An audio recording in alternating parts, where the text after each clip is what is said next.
how does this Oklahoma offense seemingly compare to what you've seen the last couple of years from them? Very similar. Talent everywhere. Great group of skill guys. Talent at the receiver position in terms of not only speed but also ball skills. Sometimes you see guys with speed that don't have ball skills to make plays, and other times you see guys that don't have speed and can't get themselves open that have tremendous ball skills. This group as a whole has both. Tight ends and fullbacks that don't get a lot of credit, that are really good players, and tailbacks that kind of a 1-2 punch, and a quarterback that can make it go. So and they're good up front and athletic up front. So they're who they are.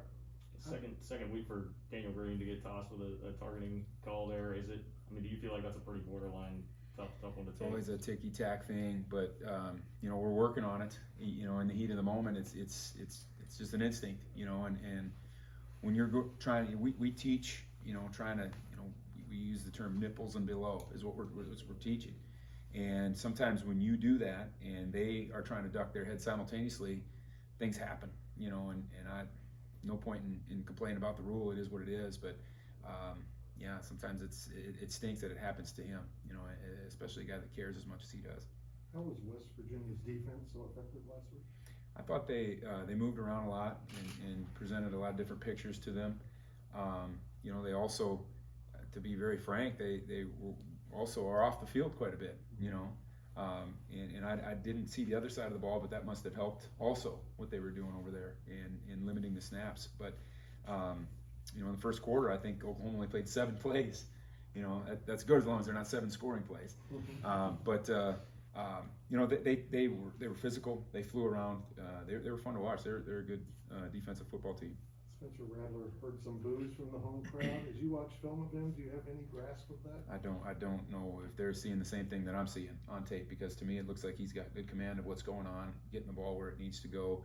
I think it's maybe they're a little bit spoiled over there, but I think he's playing at a high level.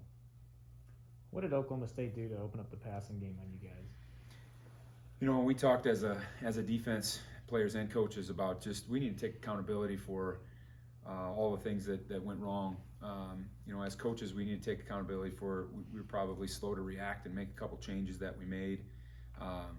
We didn't see the game very clearly to make those changes as fast as we needed to make them. But as players, we need to execute better. That's the bottom line. It doesn't matter what we call or what they run. If we're executing, we're going to have a shot, and we just weren't doing that early in the game. And for whatever reason, I can't explain it to you. They didn't show us a lot of pictures that we hadn't worked on. I think we got kind of hit in the mouth right away with an explosive play, and it hadn't really happened to us, and we didn't respond very well until probably the middle of the second quarter when we finally got our feet underneath us. What would you say the difference was between the first half giving up those large amount of points and then pitching a shutout in the second half?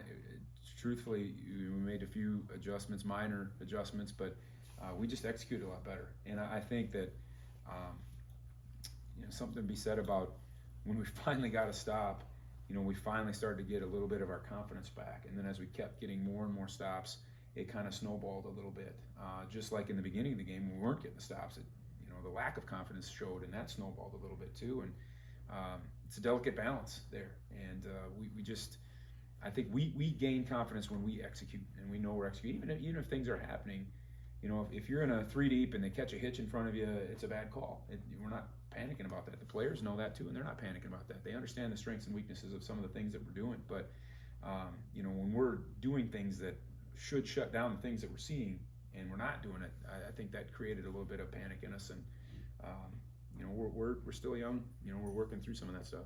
Do you think you'll have TJ Smith back? We're hopeful. We'll find out a little bit more this afternoon. Okay. And was that probably your poorest tackling performance so far? By far. It wasn't even close. Yeah, it was bad angles, not running through our leverage, terrible technique on tackling. It was embarrassing. Is there something in particular with the screen game that they were hitting you guys with? No, I said last week at this time they're one of the better screen teams that we'd see, and that was a concern of mine. I thought, we were maybe a little bit slow to react to some of that stuff,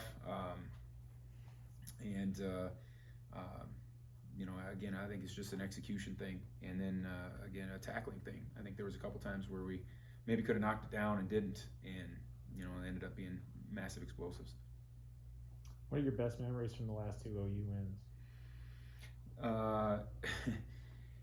The first year, 2019, I just remember hanging on to I was upstairs at the time, I just remember hanging onto the table and digging my claws into the thing, hoping we were going to hang on.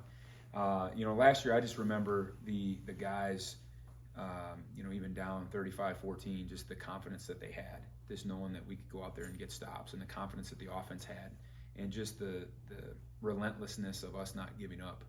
That's what I recall, and just we were really locked in. We were focused on what we were doing. We didn't care about the scoreboard, and that's what we want our guys to focus on. You need more aggressive play out of your back five? No question. I think,